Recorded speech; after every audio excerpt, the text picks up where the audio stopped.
सभी साथियों को मेरा नमस्कार। आप सभी का हार्दिक स्वागत है आपके अपने YouTube चैनल ओम क्लासेस टारगेट में। मित्रों, इससे पहले की वीडियो में हमने पाठ 1 विकास की अवस्थाएं और विकास की अवस्थाओं के प्रकार, इससे संबंधित चैप्टर के अंतर्गत हमने शैशवावस्था के बारे में अध्ययन किया था। हमने वहां देखा था कि शैशवावस्था वास्तव में क्या होती है, शैशवावस्था के अंतर्गत बच्चे में कौन कौन से परिवर्तन होते हैं, कौन कौन से विकास होना बच्चे में प्रारंभ हो जाते हैं। ये सारी चीजें हमने शैशवावस्था के अंतर्गत देखी थी। उसके बाद आज की इस वीडियो के अंतर्गत हम प्रारंभ करने जा रहे हैं बाल्यावस्था। बाल्यावस्था क्या होती है, बाल्यावस्था में बच्चे में किस प्रकार परिवर्तन होते हैं, कौन कौन से गुण बच्चे में बाल्यकाल में उत्पन्न होना प्रारंभ हो जाते हैं, बाल्यकाल के अंतर्गत बच्चा किस जगत से किस जगत में प्रवेश करता है, बाल्यकाल से संबंधित पेपर में प्रश्न किस प्रकार आते हैं, बाल्यकाल से संबंधित ऐसी कौन कौन सी चीजें हैं जो हमें पढ़नी है। इन सारी चीजों का आज हम यहाँ अध्ययन करेंगे। इन सारे महत्वपूर्ण तथ्यों को आज हम यहाँ देखेंगे। आइए मित्रों, प्रारंभ करते हैं बाल्यावस्था से संबंधित कुछ महत्वपूर्ण बिंदु। देखिए, 37 बिंदु तक हमने शैशवावस्था के अंतर्गत पढ़े थे, इसलिए 38 बिंदु से बाल्यावस्था को प्रारंभ किया गया है। इसमें जितने भी ये पॉइंट लिखे हुए हैं, जितनी भी लाइनें यहाँ लिखी हुई हैं, ये सारे एक तरीके से कहीं ना कहीं आए हुए क्वेश्चंस हैं, कहीं ना कहीं आए हुए क्वेश्चंस हैं। चाहे किसी भी स्टेट की शिक्षक भर्ती परीक्षा में ये क्वेश्चन आए हो, लेकिन कहीं ना कहीं से ये आए हुए क्वेश्चन है। प्रत्येक बिंदु पर हमें चर्चा करनी है, प्रत्येक बिंदु पर हमें डिस्कस करना है, और इसके बाद धीरे धीरे करके हम बाल्यावस्था को समाप्त करके बाल्यावस्था के गहन अध्ययन की ओर भी बढ़ेंगे। गहन अध्ययन भी बाल्यावस्था का हम करेंगे। सारी चीज हल करते हुए लगभग 1 से 1.5 घंटे का आज का ये सेशन होगा, और इसमें हम बाल्यावस्था से संबंधित सारी महत्वपूर्ण चीजों को सीख चुके होंगे। किस प्रकार प्रश्न बनते हैं, कौन कौन से प्रश्न यहाँ से उठते हैं, अक्सर कौन कौन सी चीजें परीक्षाएं में हमसे पूछी जाती हैं, इन सारी चीजों का हम यहाँ अध्ययन करेंगे। चलिए मित्रों, प्रारंभ करते हैं। देखिए, बाल्यावस्था से संबंधित महत्वपूर्ण बिंदु 38 नंबर का पॉइंट हमें यहाँ दिया गया है कि बाल्यावस्था को मानव विकास का अनोखा काल कहा गया है। बाल्यावस्था को मानव के विकास का अनोखा काल हम कहते हैं। देखिए, बाल्यावस्था को ही मानव के विकास का अनोखा काल क्यों कहा गया, एक बात तो ये उठती है। शैशवावस्था को या किशोरावस्था को मानव के विकास का अनोखा काल क्यों नहीं कहा गया, इस चीज के बारे में हमें याद रखना है। देखिए, बाल्यावस्था को मानव के विकास का अनोखा काल इसलिए कहा जाता है कि देखिए, एक तो सबसे महत्वपूर्ण तथ्य यहाँ ये होता है कि यहाँ बच्चा शैशवावस्था का जो जगत है, शैशवावस्था को छोड़कर बच्चे ने यहाँ बाल्यकाल में प्रवेश किया है। बाल्यकाल अर्थात 6 वर्ष की अवस्था में बच्चा आया है, तो शैशवावस्था से अधिक मैच्योर बच्चा यहाँ होता है। दूसरी बात, हमारे यहाँ जो विद्यालय में एडमिशन दिए जाते हैं वो कक्षा 1 से एडमिशन होती है। कक्षा 1 से हमारे एडमिशन बच्चे का लिया जाता है सरकारी विद्यालयों में। तो यहाँ जो बच्चे की उम्र होती है ये लगभग 6 साल होती है। तो विद्यालय आने की अवस्था होती है, यानी बच्चा पहली बार विद्यालय की सीढ़ी पर कदम रखता है, यानी घर के वातावरण को छोड़कर बच्चा पहली बार समाज में, विद्यालय में एक अलग वातावरण में बच्चा पहुंचता है। यहाँ बच्चे को सीखने के लिए नई नई चीजें मिलती हैं, नए नए लोगों से उसका संपर्क बढ़ता है, उसका बौद्धिक विकास होता है, सामाजिक विकास होता है, भाषाई विकास होता है। ये सारे विकास बच्चे में यहाँ सुचारू रूप से आगे बढ़ते हैं। जब इतने सारे विकास बच्चे में यहाँ आगे बढ़ते हैं, इतने आमूलचूल परिवर्तन उसके इस जीवन में होते हैं, इसीलिए बाल्यावस्था को हम क्या कहते हैं, मानव के विकास का अनोखा काल कहते हैं। ये अवस्था एक जटिल अवस्था होती है, एक कठिन अवस्था ये मानी जाती है। यहाँ बच्चे को बहुत सा संघर्ष करना पड़ता है, इसीलिए हम बाल्यावस्था को क्या कहते हैं, मानव के विकास का अनोखा काल कहते हैं। मानव के विकास का अनोखा काल कहते हैं, ये परिभाषा दी थी कॉल एवं ब्रुस ने। अभी आगे ये परिभाषा आएगी जब हम इसके बारे में भी अध्ययन करेंगे, लेकिन अभी हमें इतना याद रखना है कि बाल्यावस्था को मानव विकास का अनोखा काल कहते हैं। अब देखिए, डायरेक्ट प्रश्न कैसे बनता है। डायरेक्ट प्रश्न यहां से बनता है कि निम्न में से मानव विकास का अनोखा काल है। तो आपको याद रखना है कि ये जो बाल्यावस्था होती है, ये बाल्यावस्था मानव विकास का अनोखा काल कहलाती है। अनोखा काल बाल्यावस्था को कहा गया है। चलिए, 39 नंबर की पॉइंट की हम बात करें तो देखिए, 39 नंबर का ये जो पॉइंट दिया गया है, ये पॉइंट हमें क्या बताता है। देखिए, बाल्यावस्था संवेगात्मक विकास का अनोखा काल है। अब बच्चे के में यहाँ संवेगात्मक इमोशंस डेवलप होना प्रारंभ हो जाएंगे, बच्चे में यहाँ संवेगात्मक विकास होना प्रारंभ हो जाएगा। ये जो परिभाषा है, ये परिभाषा दी थी कॉल एवं ब्रुस नामक विद्वान ने। कॉल एवं ब्रूस नामक विद्वान ने हमें बताया था कि जो बाल्यावस्था होती है, ये बाल्यावस्था संवेगात्मक विकास का अनोखा काल होती है। देखिए, संवेगात्मक विकास का अनोखा काल किस प्रकार है। अभी तक बच्चा जो घर में रहता था, वहां घर में उसके पास परिवार के लिमिटेड सदस्य होते थे। उन्हीं लिमिटेड सदस्यों से वो अपना संवेगों को शेयर करता था, उन्हीं लिमिटेड लोगों के संवेगों को वो समझता था। लेकिन अब बच्चा घर परिवार के इस वातावरण को छोड़कर बच्चा समाज में आया है, बच्चा विद्यालय में आया है। तो जब बच्चा घर के परिवेश को छोड़कर नए लोगों से जुड़ा, नए लोगों से उसका सामाजिक विकास हुआ, नए लोगों से उसका बौद्धिक विकास हुआ, तो धीरे धीरे बच्चे में संवेग भी बदलने लगते हैं। अब वो समाज की गतिविधियों को समझना प्रारंभ कर देता है। वो ये समझता है, जैसे बच्चा ये जानता है, देखिए आप एक चीज यहां समझ सकते हैं, जैसे आपने देखा होगा छोटा बच्चा घर में अपनी मम्मी को भी मार सकता है, अपने पापा को भी मार सकता है, अपने चाचा को भी मार सकता है, या घर में कोई भी बड़ा या कोई भी छोटा व्यक्ति हो उसको बच्चा मारपीट कर सकता है। उसकी मारपीट से मेरा मतलब है बच्चा उसको उसमें दे सकता है किसी प्रकार से। लेकिन क्या वही बच्चा विद्यालय में जाकर शिक्षक के साथ ऐसी हरकत कर सकता है? नहीं कर सकता। क्यों? क्योंकि वहां जाके वो अपने संवेगों में परिवर्तन कर लेता है कि जो काम हम घर पे कर सकते हैं वे काम विद्यालय में नहीं किए जा सकते। तो उसमें संवेगात्मक विकास हो गया। बालक संवेगात्मक विकास में जो बाल्यावस्था है, ये संवेगात्मक विकास का अनोखा काल है, क्योंकि यहाँ बच्चा अपने घर परिवार को छोड़कर बाहर की दुनिया में आया है, बाहरी जगत में बच्चे ने प्रवेश किया है। और जब बच्चा बाहरी जगत में प्रवेश करेगा तो यहाँ बच्चे के संवेगों में परिवर्तन होना स्वाभाविक है। ये परिभाषा हमें दी थी कॉल एवं ब्रूस ने। चलिए आगे बढ़ते हैं। तीसरे बिंदु की हम बात करते हैं कि बाल्यावस्था शारीरिक, मानसिक, नैतिक और सामाजिक परिवर्तन के लिए बड़ा ही महत्वपूर्ण काल है। देखिए, बाल्यावस्था में शारीरिक परिवर्तन, तो शारीरिक परिवर्तन तो बच्चे में होगा ही। बच्चे की लंबाई बढ़ना, भार बढ़ना, शरीर में परिवर्तन आना, ये सारी चीजें तो बच्चे में होंगी। तो बाल्यावस्था शारीरिक परिवर्तन के लिए तो महत्वपूर्ण है ही। दूसरा, मानसिक विकास बच्चे में होता है कि ज्यों-ज्यों बच्चे का शरीर वृद्धि करेगा, जैसे जैसे बच्चा समाज में निकलेगा, जैसे जैसे बच्चा बाहरी परिवेश से, बाहरी वातावरण से जुड़ना प्रारंभ कर देगा, वैसे वैसे बच्चे में मानसिक विकास होना प्रारंभ हो जाएगा। नैतिक विकास की हम बात करें, बच्चा घर परिवार के वातावरण को छोड़कर समाज में जब बच्चा पहुंचा है तो समाज किन किन नैतिकताओं को स्वीकारता है। देखिए, प्राणी की एक अवस्था होती है, प्राणी में एक गुण होता है कि जिन बातों को समाज स्वीकार करता है उनको तो बच्चा स्वीकारना प्रारंभ कर देता है, और जिन चीजों को समाज नकारता है धीरे धीरे करके बच्चा उन गुणों को छोड़ना प्रारंभ कर देता है। जैसे छोटा बच्चा ना तो ये जानता है कि चोरी करना क्या होता है, छोटा बच्चा ना तो ये जानता है कि झूठ बोलना क्या होता है। जैसे मान लीजिए बच्चे ने एक बार बिना किसी से पूछे किसी की चीज उठा ली, तो हमने बच्चे को टोक दिया कि नहीं बेटा ये गलत बात होती है, कभी किसी से बिना पूछे कोई भी चीज नहीं लेनी चाहिए। तो बच्चा क्या करेगा? बच्चे ने सोचा कि इन चीजों को करने के लिए समाज हमें रोकता है, इन चीजों को करने के लिए समाज हमें टोकता है। तो धीरे धीरे बच्चा क्या करेगा? उन बुरी आदतों को छोड़ना प्रारंभ कर देगा। तो ये नैतिकता के लिए भी बड़ा ही महत्वपूर्ण काल माना जाता है, क्योंकि ज्यों-ज्यों बच्चा समाज से अपना संगत बढ़ाएगा, समाज से संगतता बच्चे की बढ़ेगी, उसी प्रकार बच्चे में नैतिक विकास होना प्रारंभ हो जाएगा।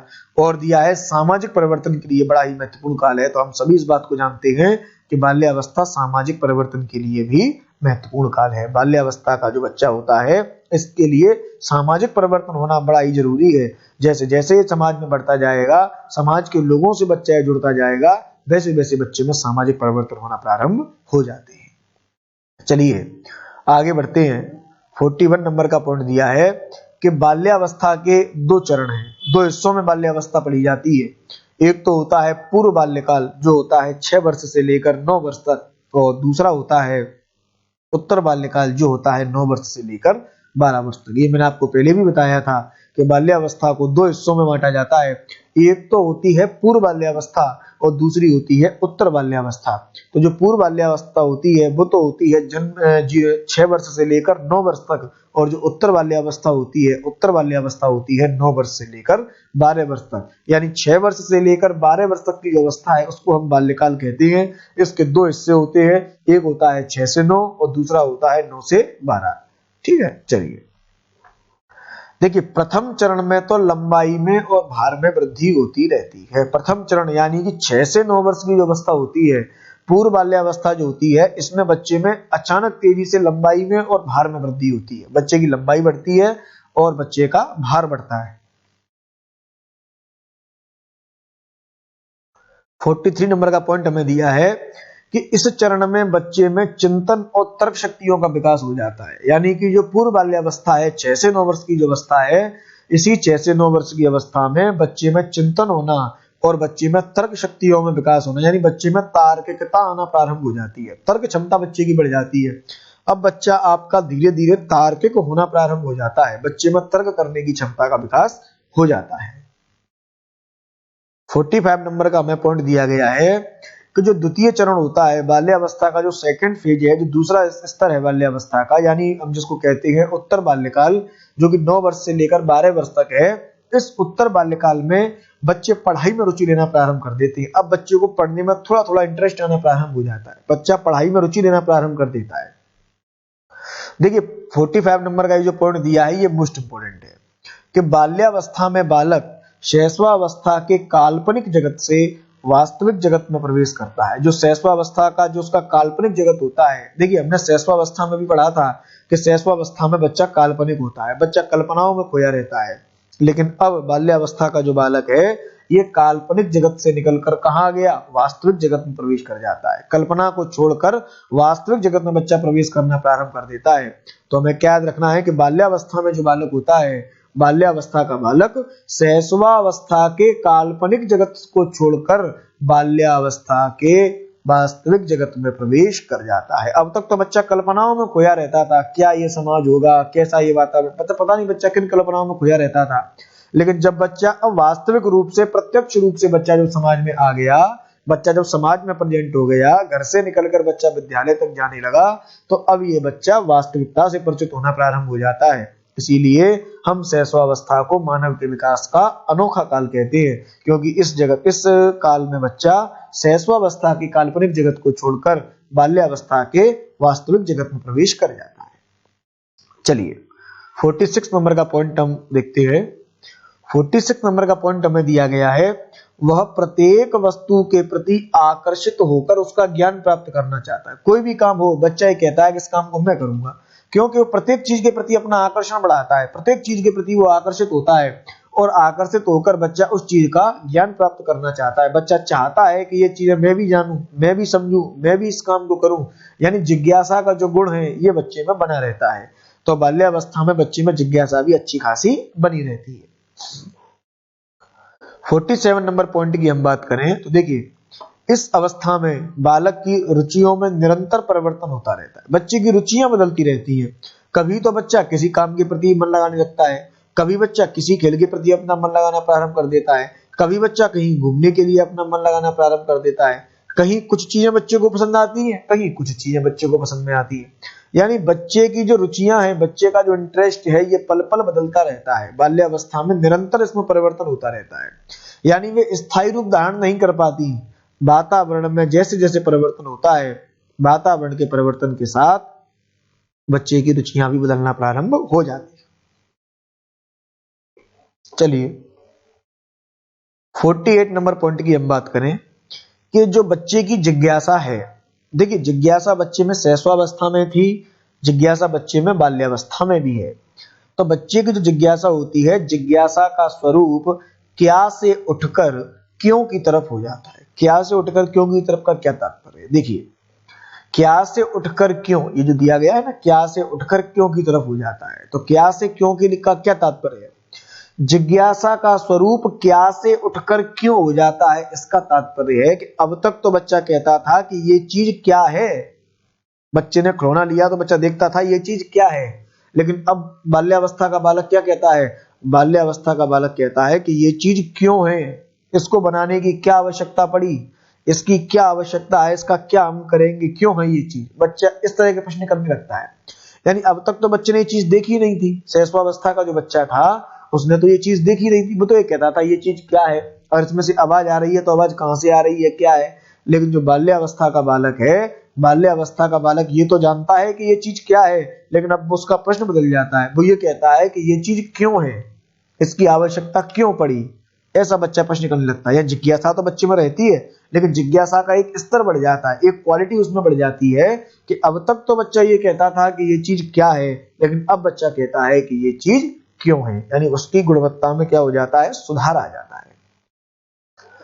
49 नंबर का ये जो हमें पॉइंट दिया है, देखिए ये क्या है, बालक अपने संवेगों पर अधिकार रखना तथा अच्छी बुरी भावनाओं में अंतर करना जान लेता है। बच्चा अपने संवेगों पर अधिकार रखना समझ लेता है कि मुझे अपने संवेगों पर कितना अधिकार रखना है, मुझे अपने भाव कितने प्रदर्शित करने हैं, अच्छी भावनाएं क्या होती हैं, बुरी भावनाएं क्या होती हैं, ये सारी चीजें बच्चा समझने लगता है। वह उन भावनाओं का दमन करने लगता है जो माता पिता या बड़ों के द्वारा पसंद नहीं की जाती। ये मैंने आपको अभी भी बताया था। मैंने आपसे कहा था कि समाज जिन चीजों के प्रति बच्चे की रोक टोक करेगा, जिन चीजों को समाज निगलेक्ट करेगा, बच्चा धीरे धीरे उन भावनाओं को क्या करता जाएगा, उनका दमन करता जाएगा, उन भावनाओं को बच्चा धीरे धीरे दबाने लगेगा। तो बालक अपने संवेगों पर अधिकार रखना, अच्छी बुरी भावनाओं का अंतर करना जान लेता है और वह उन भावनाओं का दमन करने लगता है जो माता पिता या बड़ों के द्वारा पसंद नहीं की जाती। ठीक है, चलिए आगे बढ़ते हैं। 50 नंबर पॉइंट की हम बात करें, 50 नंबर बिंदु की अगर हम चर्चा करें तो देखिए 50 नंबर बिंदु हमें क्या दिया है, सामूहिक खेलों के प्रति रुचि बढ़ती है, यानी बच्चा समूह में खेलना पसंद करता है। सामूहिक खेलों के प्रति बच्चे की रुचि बढ़ना प्रारंभ हो जाती है। बच्चा चाहता है कि मैं समूह में खेलूं, बच्चा चाहता है कि मैं टोली बना के खेलूं। ये टोली की अवस्था भी इसको हम कहते हैं ना, टोली की अवस्था। सामूहिक खेलों के प्रति बच्चे की रुचि बढ़ना प्रारंभ हो जाती है। बच्चा समूह में खेलना पसंद करता है। बच्चा ये चाहता है कि मेरे साथ मेरे संगी साथी हो जिनके साथ मैं इस खेल को खेलूं। ठीक है, देखिए एक 51 नंबर का हमें पॉइंट दिया है, ये मोस्ट इंपोर्टेंट पॉइंट है। निरुद्देश्य घूमने की प्रवृत्ति भी बच्चे में होती है। निरुद्देश्य घूमना, निरुद्देश्य घूमने का मतलब क्या होता है, ऐसे ही घर का गेट खोल के इस गली में घूमे उस गली में घूमे, कोई काम नहीं है, वैसे घूम घाम के थोड़ी देर में फिर घर पे आ गई, तो ये होती है निरुद्देश्य घूमने की प्रवृत्ति। अगर उनसे पूछा जाए कि कहाँ गए तो कहीं नहीं, और क्या लाए तो कुछ नहीं, यानी कोई सेंस ही नहीं है उनका, कहाँ गए उनको पता नहीं है, कहीं बोले यही गया था, यही कहाँ, यही गया था, कहीं नहीं, और क्या लाए तो कुछ नहीं, यानी निरुद्देश्य है, कोई उद्देश्य है ही नहीं बच्चे का। बच्चे का कोई उद्देश्य नहीं होता है। यहाँ निरुद्देश्य घूमने की प्रवृत्ति बच्चे में हो सकती है। वैसे ही अपने घर से निकला, गली मोहल्ले में घूम फिर के वापस अपने घर पे आ गया, तो निरुद्देश्य घूमने की प्रवृत्ति इसको कहते हैं। ये आपको याद रखनी पड़ेगी कि निरुद्देश्य घूमने की प्रवृत्ति किस अवस्था में पाई जाती है, तो बाल्यावस्था के बालक में निरुद्देश्य घूमने की प्रवृत्ति हो सकती है। ठीक है, चलिए आगे बढ़ते हैं। ये देखिए संग्रह की प्रवृत्ति बच्चे में बढ़ने लगती है, ये मोस्ट इंपोर्टेंट पॉइंट है बाल्यावस्था का। ये प्रश्न अक्सर आता है पेपर में कि संग्रह की प्रवृत्ति बच्चे में किस अवस्था में बढ़ने लगती है, तो बाल्यावस्था का जो बालक होता है, बाल्यावस्था के बालक में संग्रह करने की प्रवृत्ति बढ़ना प्रारंभ हो जाती है। बच्चा चीजों का संग्रह करना चाहता है, कांच की गोलियां हैं, टिकट है, पत्थर के टुकड़े हैं, चित्र हैं, खिलौने हैं, और भी काफी फैंसी चीजें हैं, अन्य चीजों का चित्र है ना, तस्वीर है, मोमबत्ती है, पता नहीं ऐसी कौन कौन सी चीजें हैं जिनका बच्चा कलेक्शन करता है, उनको इकट्ठा करता रहता है। क्यों? बच्चा ये सोचता है, अच्छा एक चीज और, जो छोटा बच्चा होता है ना, उसके लिए यही उसकी संपत्ति होती है। जो बाल्यावस्था का बालक है उसके लिए यही उसकी संपत्ति है। जैसे बैलून उसने ले लिए, क्रिकेट का बैट उसने ले लिया, बॉल ले ली, कांच की गोटियां ले ली, बैडमिंटन ले लिया, टिकट, पत्थर, वो ये सोचता है कि अब इस पूरे भारत का सम्राट मैं ही हूँ। सम्राट से मेरा मतलब है, वो बच्चा अपने आप को क्या समझता है, बहुत बच्चा मतलब अपने आप को बहुत संपत्ति वाला समझता है। क्यों? क्योंकि उसकी संपत्ति यही है, कांच की गोलियां हैं, टिकट है, पत्थर के टुकड़े हैं, चित्र हैं, खिलौने हैं, फैंसी चीजें हैं, क्रिकेट का बल्ला है, बॉल है, फुटबॉल है, काफी चीजें होती है जिनको बच्चा इकट्ठा करना चाहता है, संग्रह करना चाहता है। संग्रह करने की प्रवृत्ति बच्चे में बढ़ने लगती है। अगर आपसे प्रश्न पूछा जाए कि संग्रह करने की प्रवृत्ति बच्चे में किस अवस्था में होती है, तो बाल्यावस्था के बालक में संग्रह करने की प्रवृत्ति होती है। ठीक है, चलिए आगे बढ़े। 53 नंबर का पॉइंट हमें क्या दिया है, देखिए शैशवावस्था तुलनात्मक रूप से अंतर्मुखी होती है। अंतर्मुखी का मतलब मैंने आपको बताया था, ऐसा बच्चा जो केवल अपने में खोया रहता है उसको कहते हैं अंतर्मुखी। और बहिर्मुखी बच्चा वो होता है जो समाज के लोगों से जुड़ना चाहता है, लोगों से बातचीत करना, मित्र बनाना, व्यवहार बनाना, ये उस बच्चे का गुण होता है, उसको कहते हैं बहिर्मुखी व्यक्तित्व वाला व्यक्ति। तो शैशवावस्था तुलनात्मक रूप से तो अंतर्मुखी होती है, एकांत प्रिय होती है और अपने में रुचि वाली होती है। जो शैशवावस्था होती है वो तुलनात्मक रूप से अंतर्मुखी होती है, एकांत प्रिय व अपने में रुचि वाली। यानी जो शैशवावस्था का जो बालक होता है वो एकांत में रहना चाहता है, शांत स्वभाव में रहना चाहता है, एकांत प्रिय है, एकांत उसको पसंद होता है, केवल उसको अपने में रुचि होती है। शैशवावस्था के बालक को उसी किसी चीज से कोई मतलब नहीं है। किंतु बाल्यावस्था तक आते आते बालक कैसा हो जाता है, बहिर्मुखी प्रवृत्ति का हो जाता है। लोगों से मिलना जुलना, बात करना, मित्र बनाना, समाज में अपनी भूमिका निभाना, समाज के लोगों से अपना मिलन बढ़ाना, तो ये बाह्य जगत में रुचि बच्चों की बढ़ने लगती है। अब मोहल्ले के लोगों को मिलना, मोहल्ले के बच्चों के साथ इकट्ठा होकर खेलना, ये सारी चीजें बच्चे में आना प्रारंभ हो जाती हैं। तो शैशवावस्था का बालक तुलनात्मक रूप का तात्पर्य है बाल्यावस्था की तुलना में, तुलनात्मक रूप से वो अंतर्मुखी होता है, एकांत प्रिय होता है, अपने में रुचि वाला होता है। लेकिन जो बाल्यावस्था का बालक है, बाल्यावस्था का बालक कैसा होता है, बहिर्मुखी होता है ना। चलिए 54 नंबर का पॉइंट क्या दिया है, देखिए 54 नंबर का पॉइंट, बालक में बाह्य जगत को समझने का तनाव समाप्त हो जाता है परंतु उसमें परिपक्वता नहीं आती। देखिए ये क्या है, बाह्य जगत को समझने का तनाव समाप्त हो जाता है, यानी जो शैशवावस्था का बालक होता है, शैशवावस्था के बालक में तनाव बना रहता है बाहरी जगत को समझने का। बाहर इस जगत में क्या है, आखिर घर के बाहर ऐसा क्या है जहां मम्मी मुझे नहीं जाने देती। बच्चे की प्रवृत्ति होती है ना शैशवावस्था में, यानी बच्चा तो घर से बाहर जाना चाहता है, माता पिता जबरदस्ती उसकी टांग पकड़ के उसको अंदर ले आते हैं, उसको खींच के अंदर ले आते हैं कि अंदर रहना सीखो। और बच्चा कहाँ जाना चाहता है, बाहर जाना चाहता है। तो बच्चे के मस्तिष्क में, बच्चे के दिमाग में एक तनाव रहता है कि ये बाहरी जगत में क्या है, बाह्य जगत में ऐसा क्या है। लेकिन जब बच्चा बाल्यावस्था में आ जाता है, जब बच्चा घर से निकलकर विद्यालय तक पहुंचता है, घर से निकलकर बच्चा समाज में पहुंचता है, तो ये जो बाह्य जगत होता है इसको समझने का तनाव बच्चे के मस्तिष्क पे से धीरे धीरे कम होना प्रारंभ हो जाता है। परंतु बच्चे में परिपक्वता नहीं आती, मैच्योरिटी नहीं आती। बच्चा मैच्योर नहीं है अभी, बाह्य जगत को समझने का थोड़ा सा तनाव तो उसके दिमाग से कम हो गया है, लेकिन अभी ये बच्चा मैच्योर नहीं है, परिपक्व नहीं है। ये परिभाषा किसने दी थी, फ्रायड नामक विद्वान ने हमें ये परिभाषा दी थी। फ्रायड नामक विद्वान ने हमें बताया था कि ऐसा ऐसा होता है। चलिए आगे बढ़ते हैं। 55 नंबर पॉइंट की हम बात करें तो रचनात्मक कार्यों में बच्चे की रुचि बढ़ना प्रारंभ हो जाती है। बच्चा क्रिएटिव कार्य करना प्रारंभ कर देता है, रचनात्मक कार्य बच्चा करना प्रारंभ कर देता है। बच्चा नई नई पेंटिंग बनाना, नई नई ड्राइंग बनाना, है ना, कबाड़े से जोड़ जाड़ के सामान तैयार कर लेना, ये रचनात्मक कार्य बच्चा करना प्रारंभ कर देता है। बच्चा अपनी क्रिएटिविटी यहाँ दिखाता है, तो हमें देखनी चाहिए बच्चे की क्रिएटिविटी का विकास करने के लिए हमें समुचित उपाय करने चाहिए। 56 नंबर का पॉइंट देखिए क्या कह रहा है कि बाल्यावस्था में शिक्षा व्यवस्था निर्धारित करते समय पाठ्यक्रम व शिक्षण विधियों में रुचि के अनुसार परिवर्तन होना चाहिए। ये मोस्ट इंपोर्टेंट बिंदु है। बाल्यावस्था में शिक्षा व्यवस्था का निर्धारण करते समय पाठ्यक्रम व शिक्षण विधियों में रुचियों के अनुसार परिवर्तन होना चाहिए। रुचि किसकी, बालक की, बच्चे की जैसी रुचि है। पहले आपको बच्चे को समझना पड़ेगा, बच्चे का पूरा ब्यौरा आपको तैयार करना पड़ेगा, बच्चे को समझना पड़ेगा। और जब आप बच्चे को समझ लेंगे तो बच्चे की समझ के अनुसार, बच्चे की सोच के अनुसार, बच्चे की रुचि के अनुसार आपको अपनी शिक्षण विधियों में परिवर्तन करना पड़ेगा। अब आप ये कहें कि हम हर बच्चे के हिसाब से अपनी शिक्षण विधियों परिवर्तन कहां से करें, तो आपको करना पड़ेगा, आपको देखना पड़ेगा कि आपकी कक्षा का बच्चा आपके द्वारा पढ़ाई गई चीजों को कितना समझ पा रहा है। अगर बच्चा नहीं समझ पा रहा तो आप अलग शिक्षण विधि उसके लिए लाइए, कोई दूसरा तरीका आप उसके लिए खोज कर लाइए और वो सारी चीजें आप बच्चे को समझाइए। ये आपकी जवाबदारी है, ये आपकी जिम्मेदारी है। 57 नंबर का पॉइंट हमसे कहता है कि शारीरिक दंड या बल का प्रयोग नहीं होना चाहिए। बच्चे के ऊपर हमें दंड और बल का प्रयोग बिल्कुल नहीं करना चाहिए।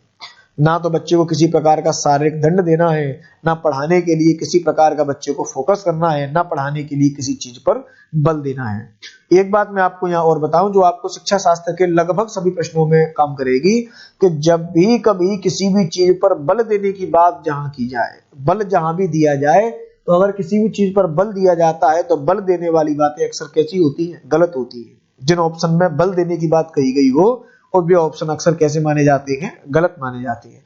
लेकिन बल देने वाली बात पर गलत करने से पहले एक बार आप प्रश्न जरूर पढ़ लेना पूरा कि प्रश्न में हमसे क्या कहा है और किस ऑप्शन को हम गलत कर रहे हैं। ठीक है, देखिए 58 नंबर पॉइंट क्या कहता है कि संवेगों का दमन नहीं होना चाहिए, इससे हीन भावना ग्रंथि का निर्माण हो जाता है। इस बिंदु को आप अच्छे से समझिए।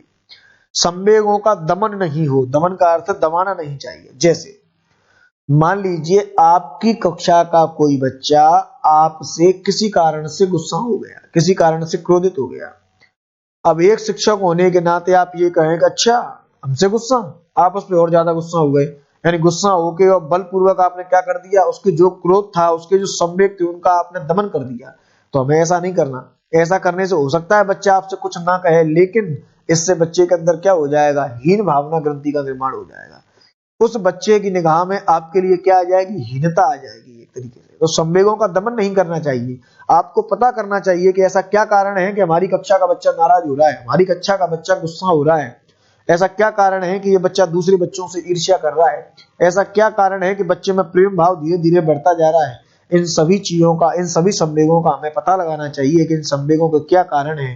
फिर इन संवेगों का दमन नहीं करना, इन संवेगों को दबाना नहीं है, बल्कि क्या करना है, इन संवेगों का शमन करना है। शमन का अर्थ होता है श सीटी वाला और मन, शमन। शमन का तात्पर्य होता है धीरे धीरे इन संवेगों को हमें क्या करना है, शांत करना है। बच्चा ईर्ष्या करता है तो धीरे धीरे हमें उस ईर्ष्या के गुण को खत्म करना है। क्रोध करता है तो धीरे धीरे उसका क्रोध शांत करना है। कभी भी बच्चे के संवेगों का हमें बलपूर्वक दमन नहीं करना। चलिए 59 नंबर बिंदु की हम बात करें। देखिए 59 नंबर बिंदु क्या कहता है, बाल्यावस्था में बालकों की भाषा में बहुत रुचि होती है। बाल्यावस्था का जो बालक होता है, इसकी भाषा में बड़ी रुचि होती है। भाषा के शब्दों को सीखना बच्चे को बड़ा अच्छा लगता है। तो हमें क्या करना चाहिए, अतः भाषा शिक्षण पर बच्चे के लिए जोर देना चाहिए। नई नई चीजें बच्चे को सिखाई जानी चाहिए। भाषा से संबंधित नए नए बिंदु, भाषा से संबंधित नई नई चीजें बच्चे के सामने हमें प्रस्तुत करनी चाहिए। तो बाल्यावस्था में बालकों की भाषा में बहुत रुचि होती है। स्ट्रिंग ने हमें ये परिभाषा दी। अतः भाषा शिक्षण पर हमें क्या करना चाहिए, जोर देना चाहिए, बच्चों को भाषा सिखानी चाहिए।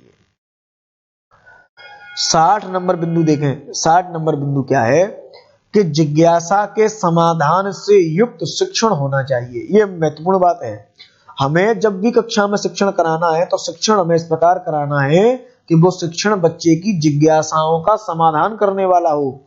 बच्चे के मन में जितने प्रश्न उठ रहे हैं, बच्चे के मन में जितने क्वेश्चंस उठ रहे हैं, उन सभी क्वेश्चंस का समाधान करने वाला हो, ऐसा शिक्षण हमें बच्चे को कराना चाहिए। बच्चे की जिज्ञासाएं जिससे शांत हो सके, बच्चे की जिज्ञासा की पूर्ति जिससे हो सके, इस प्रकार का शिक्षण हमें बच्चे को कराना है। तो जिज्ञासा के समाधान से युक्त शिक्षण हमें बच्चे को उपलब्ध कराना है। ऐसी शिक्षा व्यवस्था हमें अपनानी है जिससे बच्चे की जिज्ञासाएं का समाधान हो सके। चलिए 61 नंबर बिंदु की हम बात करें। अंतिम बिंदु है आपका 61 नंबर बिंदु। इसके बाद हम बाल्यावस्था के और आगे के हिस्से में प्रवेश करेंगे, लेकिन अभी ये जो सामान्य सा बिंदु है जिससे सीधे सीधे प्रश्न उठते हैं, उसके बारे में हम चर्चा कर रहे हैं। एक परिभाषा आई थी कि बाल्यावस्था प्रतिद्वंदात्मक समाजीकरण का काल है। प्रतिद्वंदात्मक समाजीकरण, ये परिभाषा दी थी किलपैट्रिक ने। किलपैट्रिक ने, देखिए आप इस परिभाषा को याद करना चाहें तो आपको इसकी ट्रिक बताऊं। प्रतिद्वंदात्मक, द्वंद्व माने क्या होता है, लड़ाई मारपीट करना, मारना। द्वंद्व माने यही तो होता है, लड़ाई करना, मारपीट करना या मारना। और किल माने भी क्या होता है, किल, KILL, किल। किल माने भी क्या होता है, मारना। तो आप याद रख सकते हैं कि बाल्यावस्था प्रतिद्वंद्वात्मक समाजीकरण का काल है। ये परिभाषा किसने कही थी, किलपैट्रिक ने कही थी, है ना। तो आप याद रख सकते हैं। अब देखिए प्रतिद्वंद बच्चे में कहां होता है। अभी बच्चा शैशवावस्था के काल्पनिक जगत से बाल्यावस्था के वास्तविक जगत में आया है, तो कल्पना जगत और वास्तविक जगत, इन दोनों के बीच में बच्चे में द्वंद्व होता है। कई चीजें ऐसी होती है जिन्हें बच्चा एक्सेप्ट करना चाहता है लेकिन समाज उनको एक्सेप्ट नहीं करने देता। कई चीजें ऐसी होती हैं जिनको बच्चा एक्सेप्ट करना नहीं चाहता लेकिन समाज चाहता है कि बच्चा इन चीजों को एक्सेप्ट करे। तो बच्चे के मन में क्या बना रहता है, एक द्वंद्व बना रहता है, एक प्रतिद्वंद बना रहता है। तो किलपैट्रिक कहते हैं कि ये जो बाल्यावस्था की जो उम्र होती है, ये प्रतिद्वंदात्मक समाजीकरण का काल होता है। इसमें बच्चा आपस में क्या करता है, प्रतिद्वंद करता है। प्रतिद्वंदात्मक समाजीकरण का ये काल होता है। ऐसा हमसे किसने कहा था, किलपैट्रिक ने कहा था। तो आपको ये परिभाषा यहाँ याद रखनी चाहिए कि बाल्यावस्था प्रतिद्वंदात्मक समाजीकरण का काल है। ये परिभाषा हमें किसने दी थी, किलपैट्रिक ने दी थी। ठीक है, चलिए आगे बढ़ते हैं, आगे हम अध्ययन करते हैं।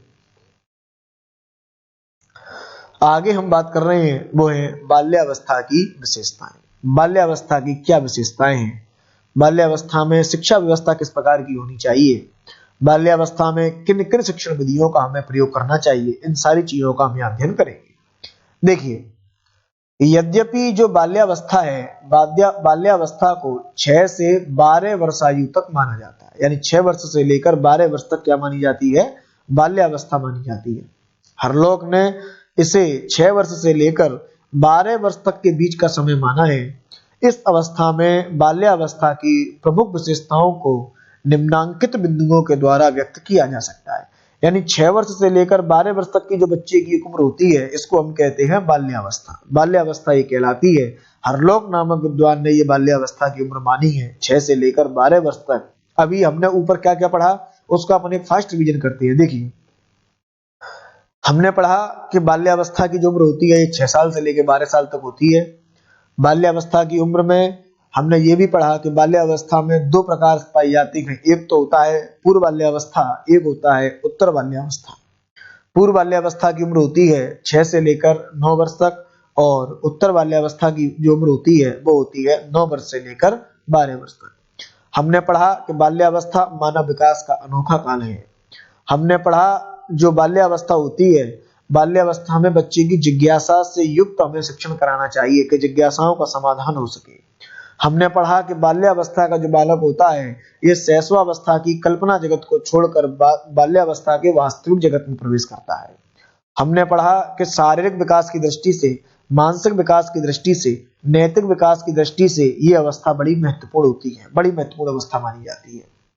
और हमने इसमें पढ़ा था कि बाल्यावस्था में बच्चे में सामूहिक खेलों में रुचि होती है। हमने ये भी पढ़ा था कि बाल्यावस्था में बच्चे में निरुद्देश्य घूमने की प्रवृत्ति होती है। हमने ये भी पढ़ा था कि बाल्यावस्था का स्वरूप क्या से उठकर क्यों की तरफ चला जाता है।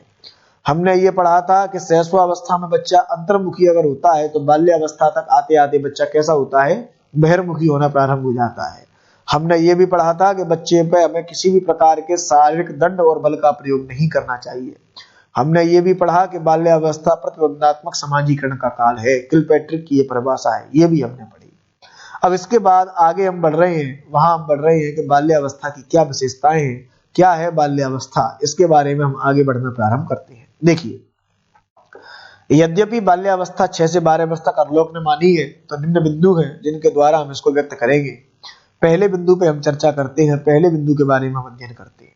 देखिए, पहला बिंदु है हमारा शारीरिक व मानसिक स्थिरता। शारीरिक व मानसिक स्थिरता क्या है? देखिए, क्या है शारीरिक व मानसिक स्थिरता?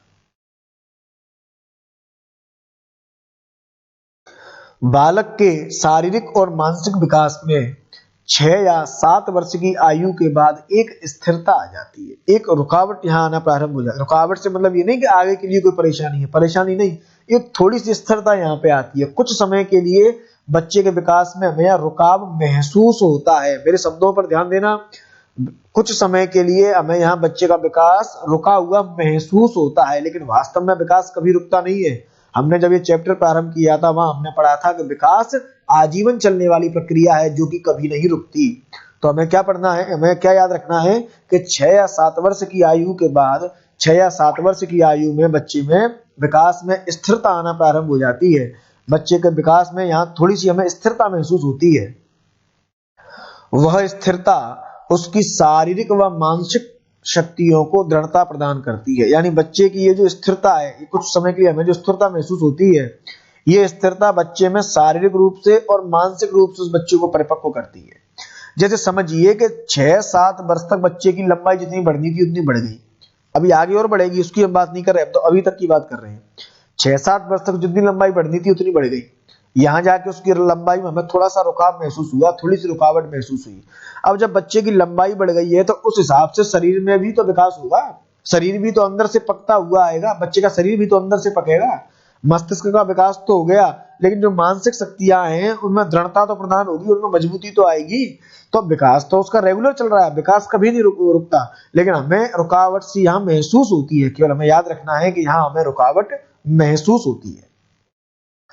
फलस्वरूप उस बच्चे का मस्तिष्क परिपक्व सा और वह बच्चा स्वयं कैसा जान पड़ता है, वयस्क सा जान पड़ता है। यानी जब बच्चे में दृढ़ता आ जाती है, या उसके मानसिक विकास में दृढ़ता और शारीरिक विकास में दृढ़ता आ जाती है, तो क्या लगता है, फलस्वरूप हमें वो बच्चा परिपक्व सा महसूस होता है और वो बच्चा हमें वयस्क सा महसूस होता है। ऐसा लगता है कि बच्चा वो धीरे धीरे क्या हो रहा है, वयस्क हो रहा है।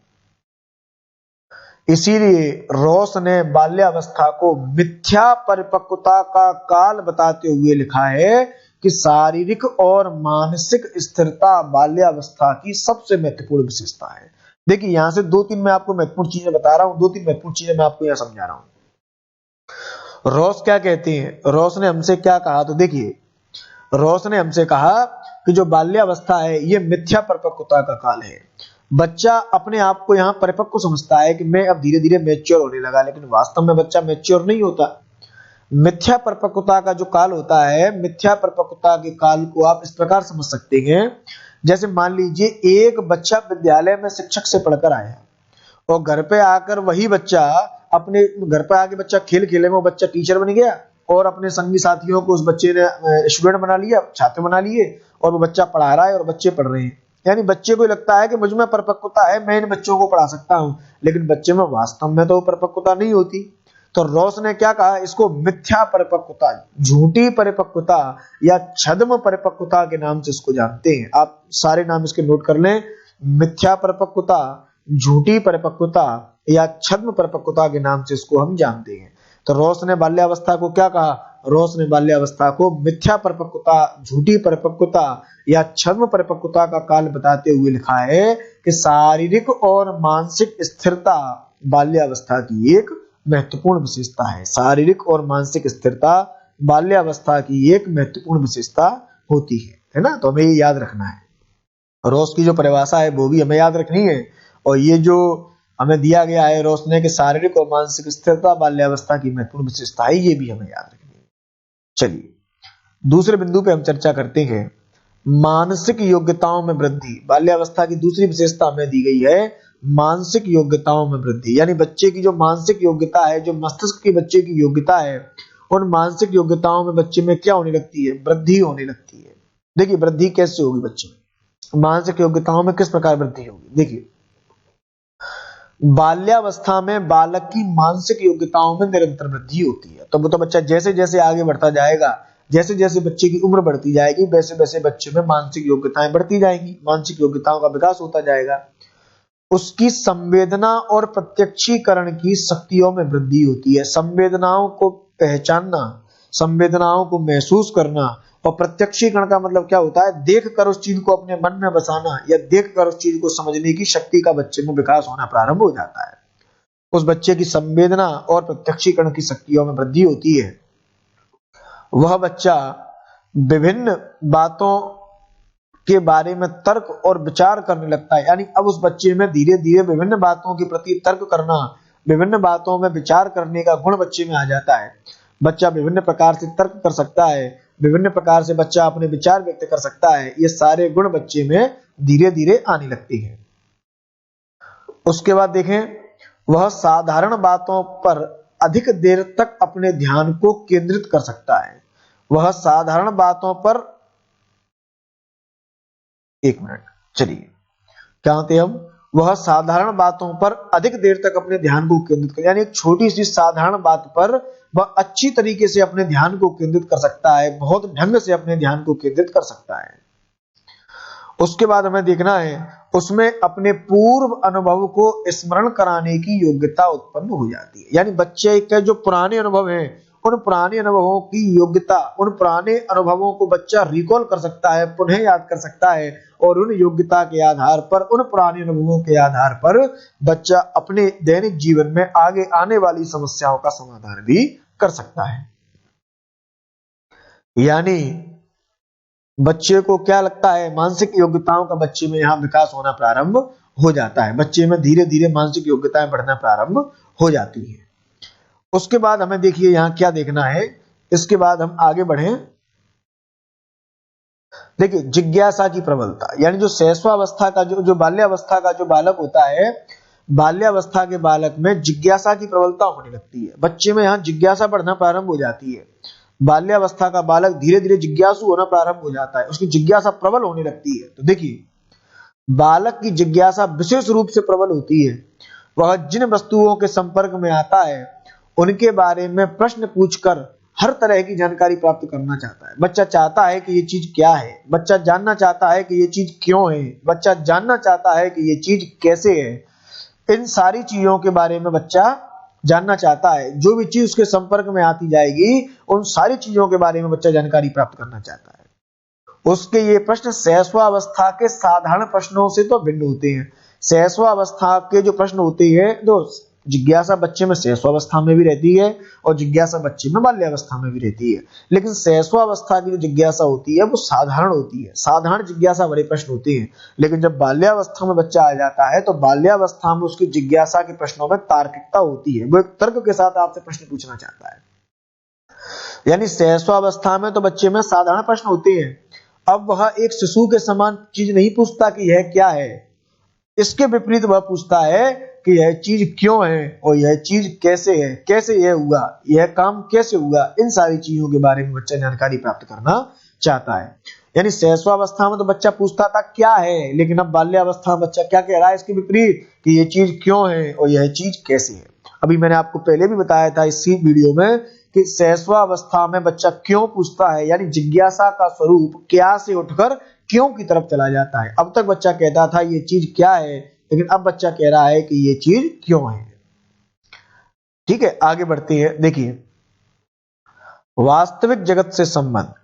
शैशवावस्था की एक विशेषता हमें और दी गई है, वो है वास्तविक जगत से संबंध। बच्चे का वास्तविक जगत से संबंध हो जाता है, यानी इस अवस्था में बालक शैशवावस्था के काल्पनिक जगत का परित्याग करके वास्तविक जगत में प्रवेश करता है। शैशवावस्था का जो बालक होता है ये कल्पना जगत का त्याग करके, कल्पना जगत को छोड़कर वास्तविक जगत में प्रवेश करता है। वह उसकी प्रत्येक वस्तु से आकर्षित होकर उसका ज्ञान प्राप्त करना चाहता है। बच्चा प्रत्येक चीज से जुड़ता है और वास्तविकता से बच्चा प्रत्येक चीज से जुड़कर उस चीज के ज्ञान को प्राप्त करना चाहता है। बच्चा चाहता है कि मैं इस चीज को जानूं, बच्चा चाहता है कि मैं इस चीज को समझूं, बच्चा चाहता है कि मैं इस चीज का प्रयोग करूं। चलिए आगे बढ़ते हैं, अगले बिंदु की हम बात करते हैं। पांचवा बिंदु हमें दिया गया है रचनात्मक कार्यों में आनंद। यानी शैशवावस्था के बच्चे को रचनात्मक कार्यों में बड़ा आनंद आता है, क्रिएटिव कार्य बच्चा करना चाहता है। क्या है रचनात्मक कार्य, तो देखिए, बालकों को रचनात्मक कार्यों में विशेष आनंद आता है। वह साधारणतः घर से बाहर किसी प्रकार का कार्य करना चाहता है, जैसे बगीचे में काम करना, औजारों से लकड़ी की वस्तु बनाना। मान लीजिए कोई पुरानी आपके यहाँ घर लकड़ी डली है, बच्चा उन लकड़ी की वस्तु से, लकड़ियों से, कोई औजारों के प्रयोग से कोई नई वस्तु का निर्माण कर दे, है ना। उसके विपरीत जो बालिकाएं होती है ये घर में ही कोई ना कोई कार्य करना चाहती हैं, जैसे सीना, सीना मतलब सिलना, सिलाई करना, पिरोना, कढ़ाई बुनाई, मेहंदी इत्यादि जो कार्य होते हैं। तो बालक को रचनात्मक कार्यों में विशेष आनंद आता है। वह घर से बाहर किसी प्रकार का कार्य करना चाहता है, घर से बाहर किसी प्रकार का कार्य करना चाहता है, जैसे बगीचे में कार्य करना, औजारों से काम करना। ये सारे गुण बच्चे में आना प्रारंभ हो जाते हैं। लेकिन इसके विपरीत अगर हम किसी बालिका की बात करें तो ये जो बालिकाएं होती हैं, इन बालिकाओं में घर के कार्यों से संबंधित गुण विकसित होते हैं।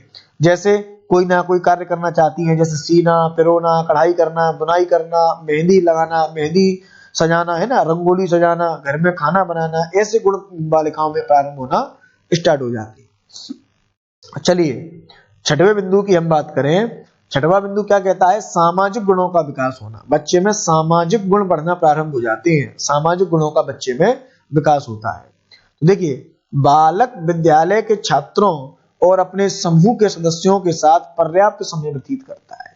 बच्चा अपने विद्यालय के छात्रों के साथ, अपने संगी साथियों के साथ और उसकी जो समूह है, उसका जो दल है, उसका जो टोली है, उसके साथ बच्चा क्या करता है, पर्याप्त अपना समय व्यतीत करता है, पर्याप्त उन लोगों के साथ समय बिताता है।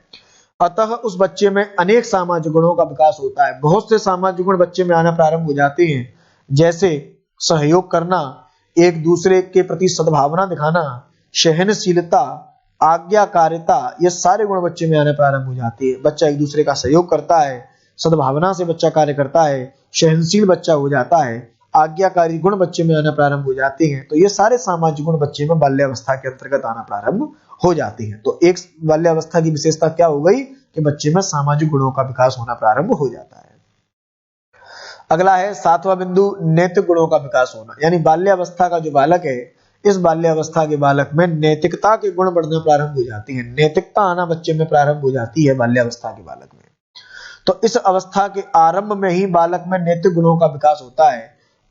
स्ट्रेंग के मतानुसार, स्ट्रेंग का मत है कि 6, 7 और 8 वर्ष के बालकों में अच्छे बुरे के ज्ञान का एवं न्यायपूर्ण व्यवहार, बच्चा न्याय चाहता है, न्यायपूर्ण बच्चा व्यवहार चाहता है, ईमानदारी, सामाजिक मूल्यों की भावना का बच्चे में विकास होना प्रारंभ हो जाता है। न्यायपूर्ण गुण देखिए कैसे, जैसे मान लीजिए आपकी कक्षा में ही आप अगर मान लीजिए बच्चों का होमवर्क चेक कर रहे हैं, अब मान लीजिए जो कार्य एक बच्चे ने नहीं किया वही कार्य दूसरे बच्चे ने नहीं किया, और मान लीजिए एक बच्चे को तो आपने बहुत बुरी तरीके से डांट दिया और एक बच्चे को आपने कम डांटा, या हो सकता है एक बच्चे को आपने नहीं डांटा। तो जिस बच्चे को बहुत ज्यादा डांटा है वो बच्चा क्या कहेगा कि जो काम मैंने नहीं किया वो उसने भी तो नहीं किया, तो जितनी डांट मुझ पर पड़ी उतनी ही डांट इस पर भी तो पड़नी चाहिए। यानी बच्चा एक न्याय की बात करता है कि जो कार्य मैंने जो कार्य नहीं किया, जो दंड मुझे मिला वह दंड इसको भी तो मिलना चाहिए। यानी न्यायपूर्ण व्यवहार करना, ईमानदारी के गुण, सामाजिक मूल्यों की भावना का विकास यहाँ बच्चे में होना प्रारंभ हो जाता है। तो ये सारी चीजें बच्चे में आना यहाँ प्रारंभ हो जाती हैं। चलिए 8वें बिंदु की अगर हम बात करें तो 8वां बिंदु हमें यहाँ दिया गया है बहिर्मुखी व्यक्तित्व का विकास। यानी जो बाल्यावस्था का बालक है, बाल्यावस्था का बालक कैसा हो जाता है, बहिर्मुखी हो जाता है। हमने ऊपर पढ़ा था, अब उसको हम डिटेल में पढ़ रहे हैं। तो देखिए शैशवावस्था में बालक का व्यक्तित्व अंतर्मुखी होता है। क्यों? क्योंकि वो बच्चा एकांत प्रिय होता है, शांति चाहता है। बच्चे को इस मोह माया भरे संसार से कोई मतलब नहीं है, बच्चा बिल्कुल शांति चाहता है, एकांत प्रिय है और केवल अपने में रुचि वाला होता है। लेकिन इसके विपरीत बाल्यावस्था में उसका जो व्यक्तित्व है वो व्यक्तित्व कैसा होता है, बहिर्मुखी हो जाता है, क्योंकि उसके बाहरी जगत में बच्चे की रुचि उत्पन्न हो जाती है। अतः वह अन्य वस्तुओं, व्यक्तियों और कार्यों का अधिक से अधिक परिचय प्राप्त करना चाहता है। बच्चा चाहता है अधिक से अधिक चीजों से जुड़ना, बच्चा चाहता है अधिक से अधिक व्यक्तियों, अधिक से अधिक वस्तुओं और अधिक से अधिक कार्यों को करना यहाँ बच्चा चाहता है। अधिक से अधिक कार्यों का बच्चा यहाँ परिचय प्राप्त करना चाहता है। तो बहिर्मुखी व्यक्तित्व का विकास किस अवस्था में होता है, तो बाल्यावस्था में। हमें कुल इतना याद रखना है, ठीक है। 9 नंबर का बिंदु दिया है संवेगों का दमन व प्रदर्शन।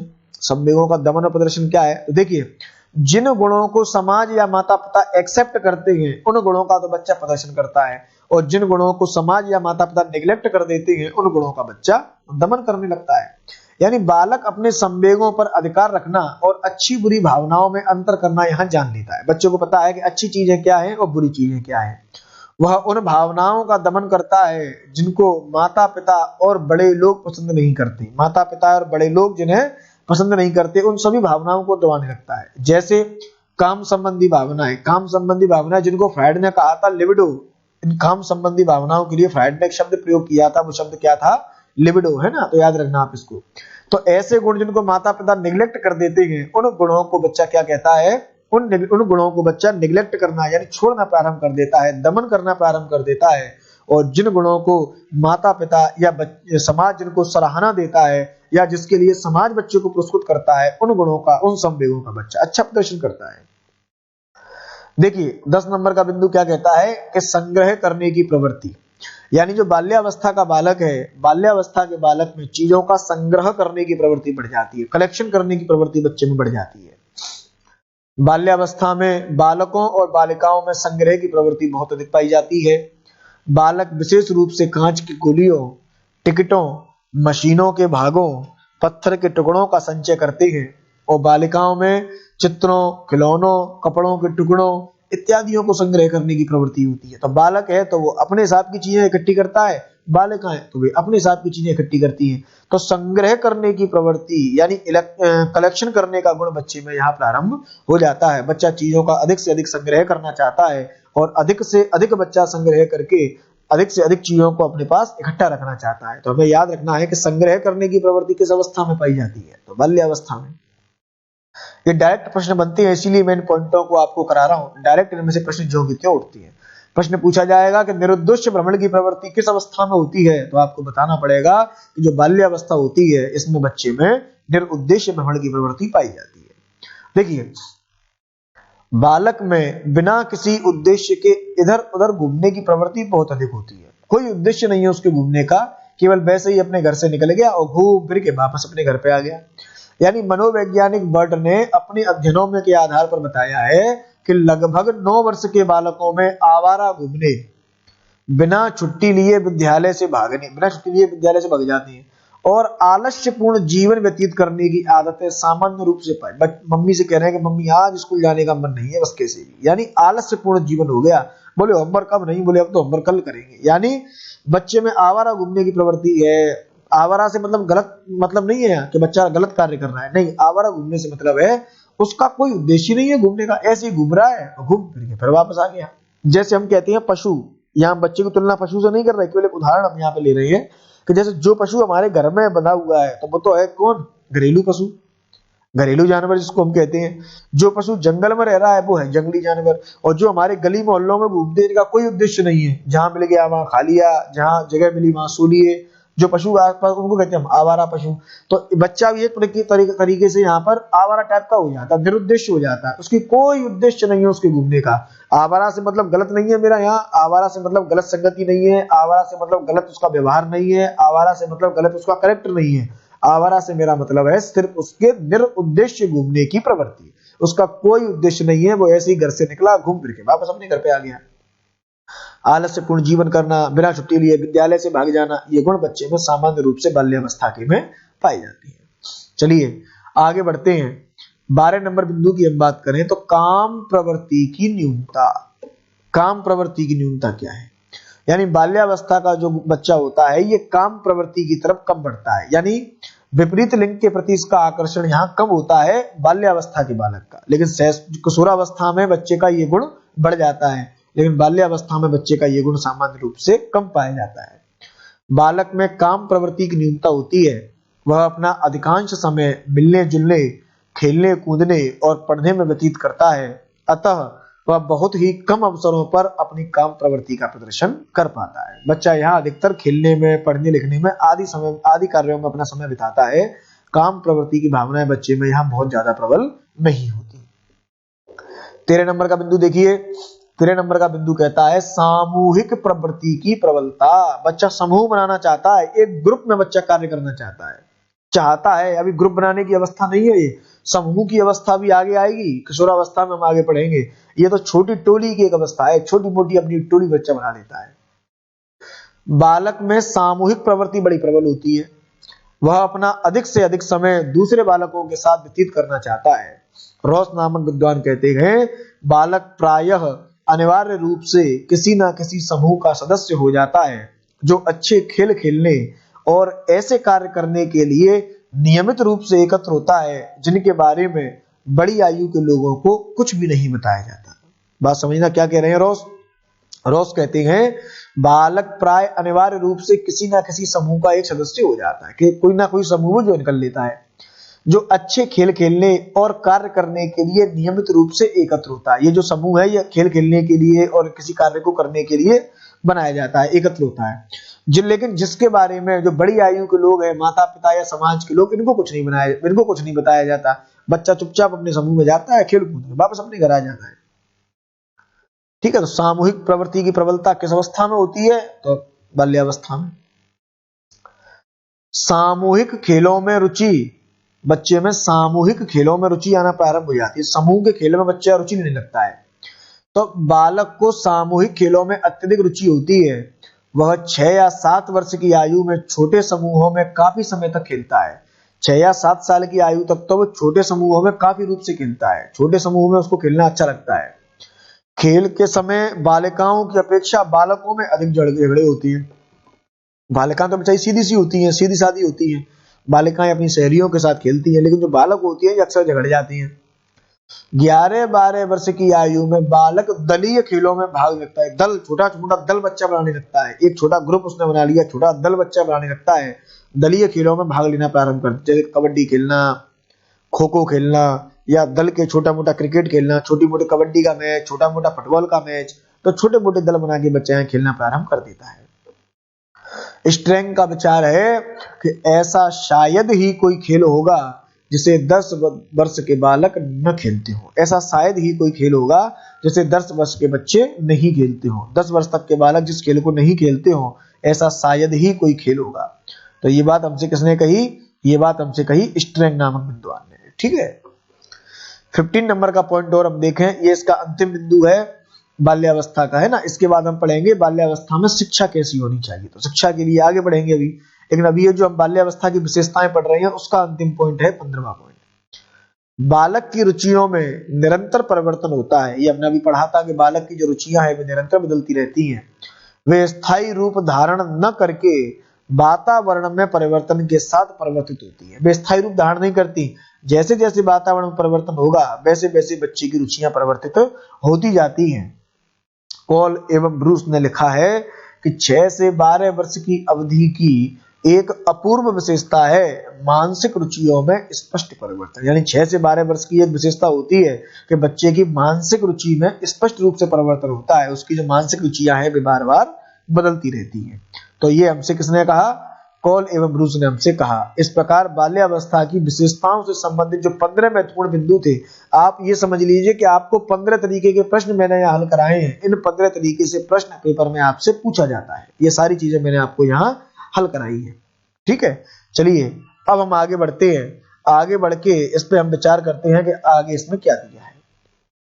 आगे हमें देखना है कि बाल्यावस्था में शिक्षा का स्वरूप कैसा होता है, किस प्रकार की शिक्षा बाल्यावस्था में बच्चे को दी जाती है।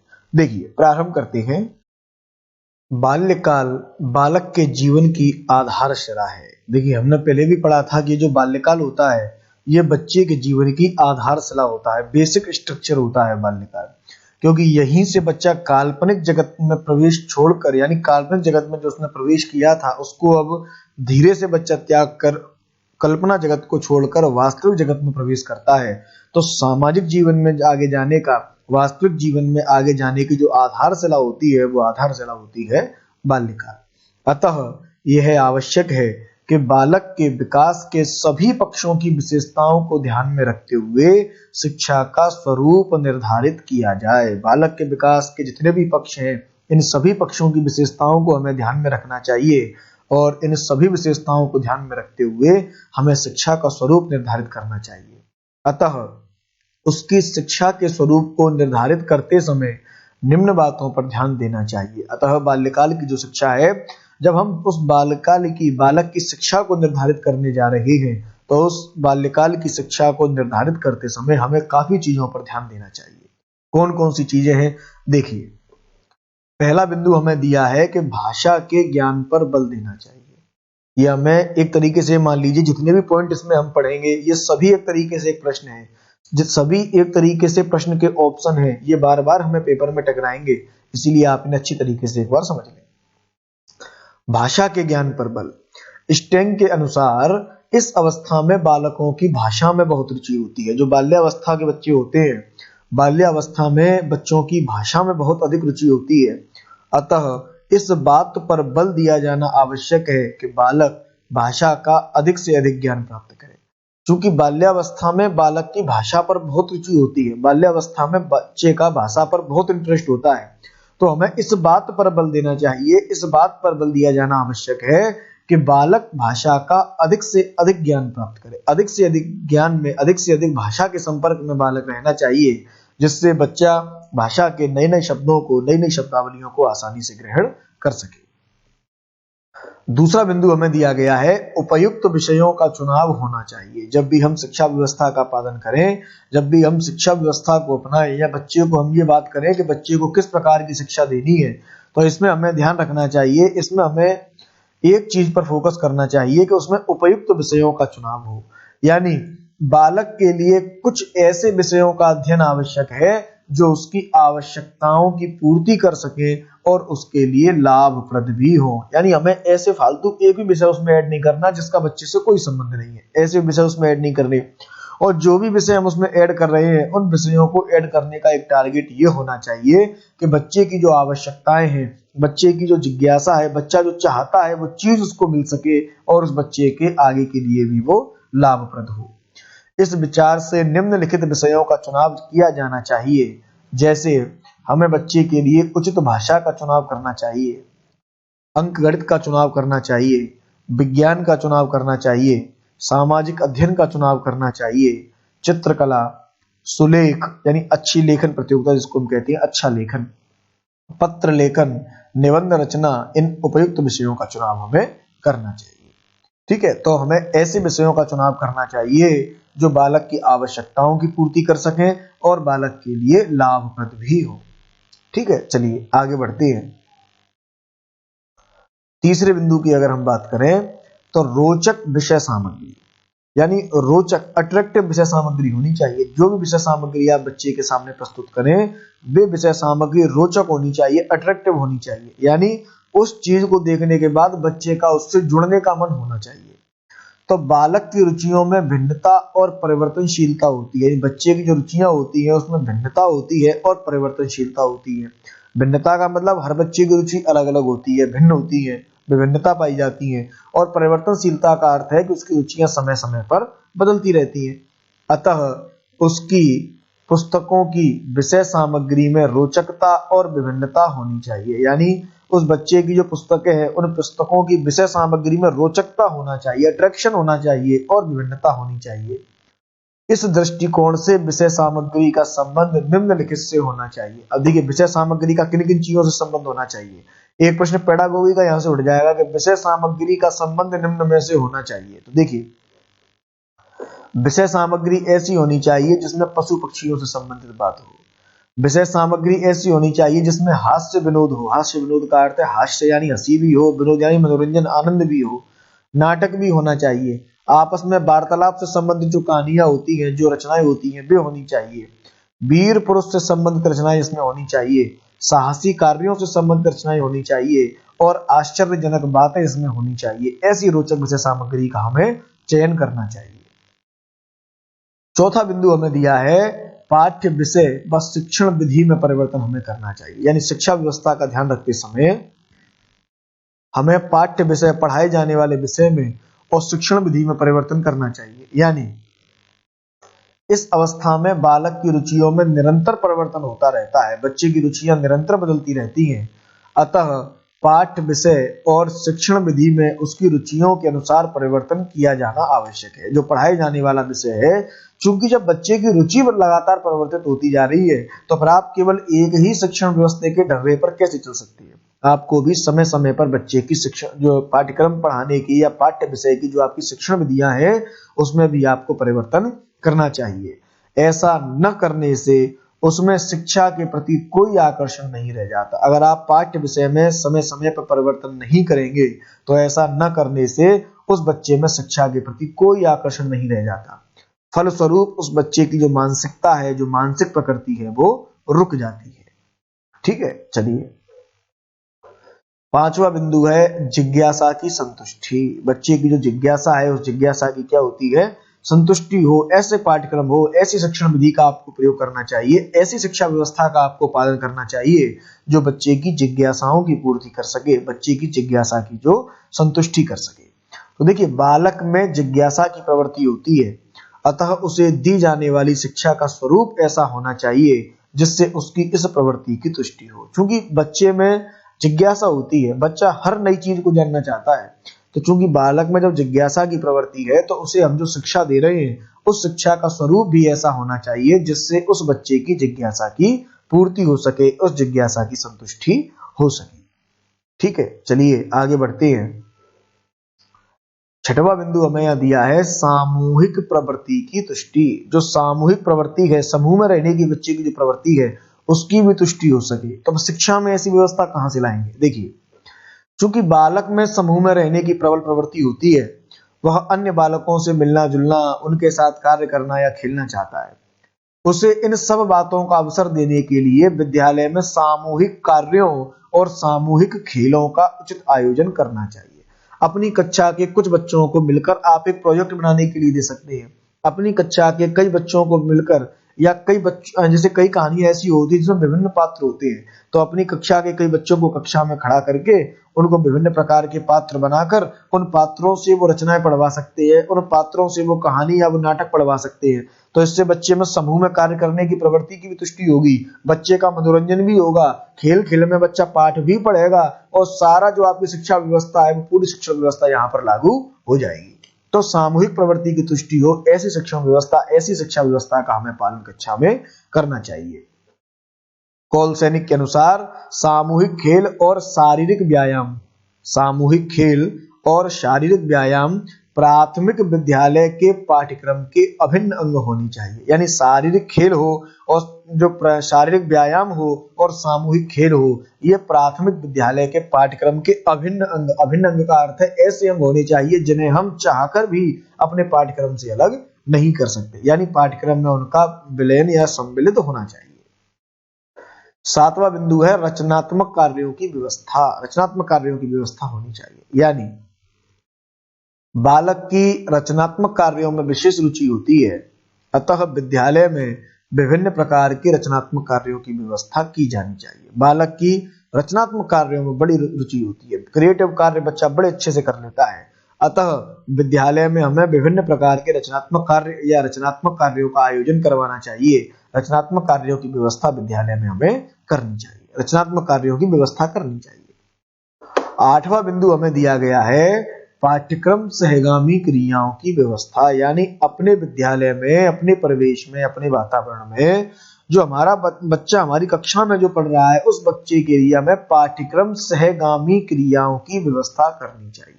इस शब्द को आप समझिए, पाठ्यक्रम सहगामी, ये आपको जितने भी आपके सब्जेक्ट हैं उन सभी सब्जेक्टों की पेडागोगी में मिलेगा, उन सभी सब्जेक्टों की शिक्षा शास्त्र में आपको ये शब्द मिलेगा और आपको ये बहुत परेशान करेगा। पाठ्यक्रम सहगामी, समझिए पाठ्यक्रम सहगामी क्रियाओं की क्या व्यवस्था होनी चाहिए। सबसे पहले समझिए पाठ्यक्रम सहगामी क्या होता है। देखिए पाठ्यक्रम तो आप सभी जानते हैं, सिलेबस। सहगामी शब्द समझ लिए, सह माने साथ साथ और गामी माने गमन करने वाला, यानी पाठ्यक्रम के साथ साथ गमन करने वाला है। यानी जो पाठ्यक्रम के साथ साथ जो क्रियाएं कराई जाती हैं वे सभी क्रियाएं पाठ्य सहगामी क्रियाएं कहलाती हैं। देखिए क्या होती है, बालक की विभिन्न मानसिक रुचियों को संतुष्ट करके उसकी सुप्त शक्तियों का अधिकतम विकास किया जाता है। बच्चे की जो विभिन्न प्रकार की मानसिक रुचियां हैं, उन मानसिक रुचियों को संतुष्ट करके उनकी सुप्त शक्तियों का विकास किया जा सकता है। उसकी जो मानसिक रुचियां हैं उनको संतुष्ट करो और मानसिक रुचियों को संतुष्ट करके उसकी जो सोई हुई शक्तियां हैं, उन सोई हुई शक्तियों का हम अधिकतम विकास कर सकते हैं। इस कार्य में सफलता प्राप्त करने के लिए विद्यालय में अधिक से अधिक पाठ्यक्रम सहगामी क्रियाओं का संचालन किया जाना चाहिए। यानी इस कार्य में हमें सफलता प्राप्त करने के लिए क्या करना चाहिए, विद्यालय में अधिक से अधिक पाठ्यक्रम सहगामी क्रियाएं करानी चाहिए। अधिक से अधिक बच्चे को पाठ के साथ साथ चलने वाली क्रियाएं करानी चाहिए। जैसे कक्षा में आया प्रकाश संश्लेषण, आप मान लीजिए आपका पाठ आया प्रकाश संश्लेषण, तो प्रकाश संश्लेषण के पाठ को आप बच्चे को विद्यालय के बगीचे में आप लेकर जाओ, वहां बच्चे को बताओ कि प्रकाश संश्लेषण क्या होता है, पेड़ पौधों में हरा जो रंग है, हरा वर्ण कौन सा होता है, क्लोरोफिल पेड़ पौधों में कहाँ पाया जाता है, कहाँ पत्तियों में, तने में कहाँ क्लोरोफिल होता है, जड़ें कहाँ होती है, तना कहाँ होता है, कौन सी पत्तियां हैं, कौन से फूल हैं, कैसे जड़ें पानी का अवशोषण करती है, कैसे सूर्य का प्रकाश, जल, वायु, पानी की उपस्थिति में पेड़ पौधे अपना भोजन बना लेते हैं। ये सारी चीजें आपको बच्चे को सिखानी पड़ेंगी। तो पाठ के साथ साथ चलने वाली ये क्रिया है। पाठ तो आप कक्षा में बच्चे को पढ़ा ही रहे हैं, इसके साथ साथ आप बच्चे को पार्क में लेके जाओ, बगीचे में लेके जाओ, वहां बच्चे को जब आप ये सारी चीजें कराएंगे तो बच्चे का मानसिक विकास उससे बढ़ता है, मानसिक रुचियां उसकी संतुष्ट होंगी और उसकी जो सोई हुई शक्तियां हैं वे सोई हुई शक्तियां उसकी जागृत हो जाएंगी और उस बच्चे का हम अधिकतम विकास इसके माध्यम से कर सकते हैं। तो पाठ्य सहगामी क्रियाओं की आपको कक्षा में व्यवस्था करनी पड़ेगी। 9 नंबर के बिंदु की हम बात करते हैं तो पर्यटन एवं स्काउटिंग की व्यवस्था, घुमाने फिराने की व्यवस्था भी होनी चाहिए बच्चों की। चूंकि लगभग 9 वर्ष की आयु में बालक में निरुद्देश्य घूमने की प्रवृत्ति होती है, उसका कोई उद्देश्य नहीं है घूमने का, लेकिन फिर भी उसको घूमने जाना है। जब उसकी निरुद्देश्य घूमने की प्रवृत्ति होती है तो उसकी इस प्रवृत्ति को संतुष्ट करने के लिए पर्यटन और स्काउटिंग को उसकी शिक्षा व्यवस्था का विभिन्न अंग बनाया जाना चाहिए। क्योंकि 9 वर्ष की आयु में बालक में निरुद्देश्य घूमने की प्रवृत्ति है तो हमें फिर ऐसी शिक्षण व्यवस्था का पालन करना चाहिए, ऐसी शिक्षा व्यवस्था हमें अपनानी चाहिए जिससे बच्चे की इस निरुद्देश्य घूमने की प्रवृत्ति को भी हम संतुष्ट करें। चाहे घुमा फिराने ले जाए बच्चों को, स्काउटिंग की व्यवस्था करें, आदि कार्य हमें शिक्षा व्यवस्था के अभिन्न अंग बनाने चाहिए जिससे इन सभी कार्यों को करते हुए बच्चा अपनी निरुद्देश्य घूमने की प्रवृत्ति को भी संतुष्ट कर सकता है। चलिए आगे बढ़ते हैं। देखिए 10वें नंबर का बिंदु हमें दिया गया है संचयन प्रवृत्ति को प्रोत्साहन। हमने अभी पढ़ा था कि बाल्यावस्था के बालक में चीजों का या वस्तुओं का संचय करने की प्रवृत्ति पाई जाती है। जब बालक में संचय करने की प्रवृत्ति पाई जाती है, बालक में संचय करने की प्रवृत्ति होती है तो उसे जो भी वस्तु अच्छी लगती है उसी का वह संचय कर लेता है, उसी को वह कलेक्ट कर लेता है।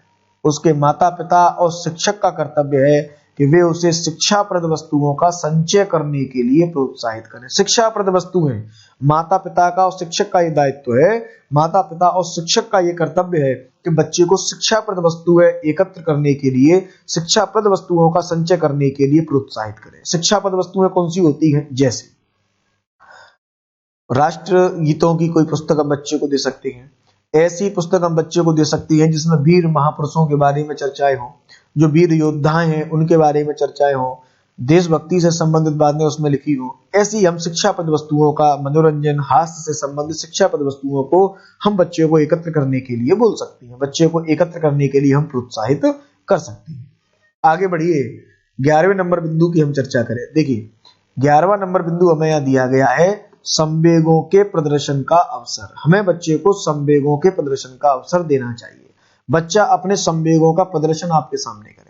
देखिए अगर कोई चीज मन में से निकलकर बाहर नहीं आएगी तो मन ही मन में बच्चा उस चीज के बारे में घुटता रहेगा और ये बेकार स्थिति हो जाएगी ऐसा अगर हुआ तो हमें क्या करना चाहिए? इसके लिए हमें करना चाहिए कि हमें बच्चे को संवेगों का प्रदर्शन करने का अवसर देना चाहिए कि बच्चा अपने संवेगों का भली भांति प्रदर्शन कर सके। कॉल एवं ब्रूस ने बाल्यावस्था को संवेगात्मक विकास का अनोखा काल माना है। कॉल एवं ब्रूस ने बाल्यावस्था को संवेगात्मक विकास का अनोखा काल माना है। ये परिभाषा हमने ऊपर भी पढ़ी थी और यहाँ फिर से ये परिभाषा आई है। यह विकास तभी संभव है जब बालक के संवेगों का दमन न किया जाए, बच्चे के संवेगों को जबरदस्ती दबाया न जाए, क्योंकि ऐसा करने से उसमें भावना ग्रंथियों का निर्माण हो जाता है। जो हीन भावना की ग्रंथियां होती है उनका निर्माण हो जाता है। अतः स्ट्रेंग का परामर्श है कि बालक को सामाजिक स्वीकृति प्राप्त अपने संवेगों का दमन करने के बजाय तृप्त करने में सहायता दी जानी चाहिए। बच्चे की जो संवेगात्मक स्थिति है उन संवेगों का हमें दमन नहीं करवाना, ना ही हमें दमन करना है, बल्कि उन संवेगों को तृप्त करने में हमें सहायता करनी चाहिए, क्योंकि संवेगात्मक भावना और प्रदर्शन उसके संपूर्ण जीवन का आधार होता है। संवेगात्मक भावना यानी संवेगों की भावना और उन संवेगों का प्रदर्शन उस व्यक्ति के संपूर्ण जीवन का आधार होता है। तो संवेगों के प्रदर्शन का अवसर हमें उस बच्चे को देना चाहिए। चलिए आगे देखते हैं। 12वें नंबर बिंदु को हम देखें तो देखिए जो 12 नंबर का बिंदु हमें यहाँ दिया है वो दिया है सामाजिक गुणों का विकास, यानी शिक्षा व्यवस्था हमें ऐसी अपनानी है जिससे बच्चे का सामाजिक विकास भी हो। तो देखिए किलपैट्रिक ने बाल्यावस्था को प्रतिद्वंद्वात्मक समाजीकरण का काल माना है। इसकी ट्रिक भी मैंने आपको बताई थी। प्रतिद्वंद, द्वंद्व यानी कि मारना पीटना, और किल माने भी क्या होता है? मारना। तो आप किलपैट्रिक को प्रतिद्वंद्वात्मक से जोड़ सकते हैं कि किलपैट्रिक ने बाल्यावस्था को प्रतिद्वंद्वात्मक समाजीकरण का काल कहा है। अतः विद्यालय में ऐसी क्रियाओं का अनिवार्य रूप से संगठन होना चाहिए, ऐसी क्रियाएं विद्यालय में आवश्यक रूप से होनी चाहिए जिनमें भाग लेकर बालक में अनुशासन, आत्मनियंत्रण, सहानुभूति, प्रतिस्पर्धा, सहयोग आदि सामाजिक गुणों का अधिकतम विकास हो सके। अतः हमें विद्यालय में ऐसी पाठ्यचर्या, ऐसी पाठ्य योजना हमें विद्यालय में बनानी चाहिए, ऐसी रूपरेखा हमें विद्यालय में तैयार करनी चाहिए जिनमें भाग लेकर बच्चा अनुशासन, आत्मनियंत्रण, सहानुभूति, प्रतिस्पर्धा, सहयोग आदि सामाजिक गुणों को सीख सकता है, आदि सामाजिक गुणों का अधिकतम विकास कर सकता है। तो सामाजिक गुणों का विकास हमें बच्चे के लिए करना है तो उसके लिए हमें विद्यालय में ऐसे पाठ्यक्रम का या अपने पाठ्यक्रम में हमें ऐसी चीजों का सम्मेलन या ऐसी चीजों का विलयन करना चाहिए जिसको पढ़कर, जिसको समझकर, जिनको यूज करके बच्चा अनुशासन, आत्मनियंत्रण, सहानुभूति जैसे सामाजिक गुणों को बड़े आराम से प्राप्त कर ले। चलिए जो 13 नंबर का बिंदु हमें दिया है इसको देखते हैं। तो देखिए 13 नंबर का बिंदु दिया है नैतिक शिक्षा, यानी पाठ्यक्रम पढ़ते पढ़ाते समय, या हम कहें कि जब हमारी कक्षा का बच्चा, हमारे विद्यालय में जो बच्चा है उस बच्चे को, बाल्यावस्था के बच्चे को पढ़ाते समय या बाल्यावस्था के बच्चे के लिए हमें ऐसी शिक्षा व्यवस्था का निर्माण करना चाहिए, ऐसी शिक्षा व्यवस्था का हमें पालन करना चाहिए कि उस बच्चे में नैतिक शिक्षा आना प्रारंभ हो। पियाजे ने अपने अध्ययनों के आधार पर बताया है कि लगभग 8 वर्ष का बालक अपने नैतिक मूल्यों का निर्माण और समाज के नैतिक नियमों में विश्वास करने लगता है। लगभग 8 वर्ष तक का जो बालक होता है वो अपने नैतिक मूल्यों का निर्माण कर लेता है और समाज के नैतिक नियमों में वो विश्वास करने लगता है। उसे उन मूल्यों का उचित निर्माण और इन नियमों में दृढ़ विश्वास रखने के लिए नियमित रूप से नैतिक शिक्षा दी जानी चाहिए। उसे इन मूल्यों का निर्माण करने के लिए और इन नियमों में दृढ़ विश्वास रखने के लिए हमें नियमित रूप से नैतिक शिक्षा देनी चाहिए। कोल सैनिक का मत है कि बालक को आनंद प्रदान करने वाली सरल कहानियों के द्वारा नैतिक शिक्षा दी जानी चाहिए। हमें बच्चे को आनंद प्रदान करने वाली सरल सरल कहानियां पढ़ानी चाहिए, सरल सरल कहानियां उनको देनी चाहिए और इन कहानियों के माध्यम से नैतिक शिक्षा बच्चों को आराम से हम दे सकते हैं। देखिए कई बार ऐसा भी आप सभी के ऑब्जर्वेशन आप लोगों ने किया होगा कि जब बच्चे को कोई कहानी सुनाई जाती है, कहानी सुनाने के बाद हम क्या करते हैं, बच्चे से पूछते हैं कि बताओ आपको इस कहानी से क्या सीख मिली। यानी नैतिक शिक्षा हम बच्चे को देते हैं तो नैतिक शिक्षा से क्या होता है, बच्चे में नैतिकता का विकास होता है। बच्चा सच्चाई, ईमानदारी, सत्यनिष्ठा ऐसे गुण बच्चे में आना प्रारंभ हो जाते हैं। ठीक है, चलिए 14 नंबर का बिंदु हमें दिया है क्रिया व खेल द्वारा शिक्षा। क्रिया व खेल द्वारा शिक्षा कैसे देंगे, तो देखिए सभी शिक्षा शास्त्री बालक की स्वाभाविक क्रियाशीलता और खेल प्रवृत्ति में विश्वास करते हैं। जितने भी शिक्षा शास्त्री हैं ये बच्चे की क्रियाशीलता में, बच्चे की स्वाभाविक क्रियाशीलता में, यानी बच्चा स्वयं क्रियाशील होना चाहिए और बच्चे की खेल प्रवृत्ति में विश्वास करते हैं, यानी खेल खेल में बच्चे को शिक्षा दी जानी चाहिए। अतः उसकी शिक्षा का स्वरूप ऐसा होना चाहिए जिससे वह स्वयं क्रिया करे और स्वयं खेल के द्वारा ज्ञान का अर्जन करे। अतः हमें बच्चे को ऐसी शिक्षा देनी चाहिए जो स्वयं बच्चा खेले, स्वयं बच्चा खेल खेल के उस ज्ञान का अर्जन करे। तो क्रिया व खेल द्वारा उस बच्चे को हमें शिक्षा देनी चाहिए। चलिए अगली बात करते हैं, हम 15वें बिंदु की बात करते हैं। 15वां बिंदु हमें दिया है प्रेम व सहानुभूति पर आधारित शिक्षा। हमें बच्चे को ऐसी शिक्षा देनी है जो बच्चे को प्रेम व सहानुभूति के आधार पर हो। इसका क्या तात्पर्य है, देखिए बालक कठोर अनुशासन पसंद नहीं करता। अगर आप बच्चे पर कठोर अनुशासन, स्ट्रिक्टनेस अगर आप बच्चे को बरतेंगे तो बच्चा उसको बिल्कुल स्वीकार नहीं करेगा। कठोर अनुशासन बच्चा कभी पसंद नहीं करता। तो फिर क्या करना चाहिए, वह शारीरिक दंड, बल के प्रयोग और डांट डपट से घृणा करता है। वह शारीरिक दंड देना, अगर हम बच्चे को मारपीट करें, शारीरिक दंड दें, बल का उस पर प्रयोग करें, डांट डपट बच्चे की अगर हम करते हैं तो इससे बच्चा घृणा करता है। ना ही वह किसी प्रकार का उपदेश सुनना चाहता है। अगर आप बच्चे को किसी प्रकार का उपदेश देंगे तो भी बच्चा नहीं सुनता उसको। वह धमकियों की चिंता नहीं करता है, वह किसी प्रकार की धमकी की कोई चिंता नहीं करता। देखो यहाँ लिखा है ना, बालक कठोर अनुशासन पसंद नहीं करता, शारीरिक दंड, बल का प्रयोग और डांट डपट से घृणा करता है, उपदेश नहीं सुनना चाहता, धमकियों की चिंता नहीं करता। अतः उसकी शिक्षा इनमें से किसी पर आधारित न होकर, यानी डांट डपट, दंड, बल, उपदेश, इनमें से किसी पर आधारित नहीं होनी चाहिए। इनमें से किसी पर आधारित न होकर किस पर आधारित होनी चाहिए, प्रेम और सहानुभूति पर आधारित होनी चाहिए। यानी हमें बच्चे को कभी भी डांटना पीटना नहीं है, कभी भी बच्चे को धमकाना नहीं है और ना ही बच्चे को कभी हमें उपदेश सुनानी है, ना ही कभी हमें उसको धमकी देनी है। हमें केवल क्या करना है, प्रेम और सहानुभूति के माध्यम से बच्चे को हमें शिक्षा व्यवस्था से जोड़े रखना है और शिक्षा व्यवस्था की मुख्य धारा में उसको बनाए रखना है। ठीक है साथियों, इस प्रकार आपका बाल्यावस्था नामक जो इस चैप्टर के अंदर एक छोटा सा हिस्सा था बाल्यावस्था का, वो हमने यहाँ समाप्त किया। इसके बाद हम पढ़ेंगे किशोरावस्था और किशोरावस्था को समाप्त करने के बाद हम ये जो पहला हमारा चैप्टर है विकास के विभिन्न आयाम और उसको प्रभावित करने वाले कारक, इससे संबंधित कुछ महत्वपूर्ण वस्तुनिष्ठ प्रश्नों को भी हल करेंगे। कुछ महत्वपूर्ण ऑब्जेक्टिव जो अब तक पेपर में आए हुए हैं, संभावित सभी प्रश्नों को इस चैप्टर से संबंधित सम्मिलित किया गया है, उन सारे प्रश्नों को हम हल करेंगे। मिलते हैं अगली वीडियो में, तब तक के लिए धन्यवाद।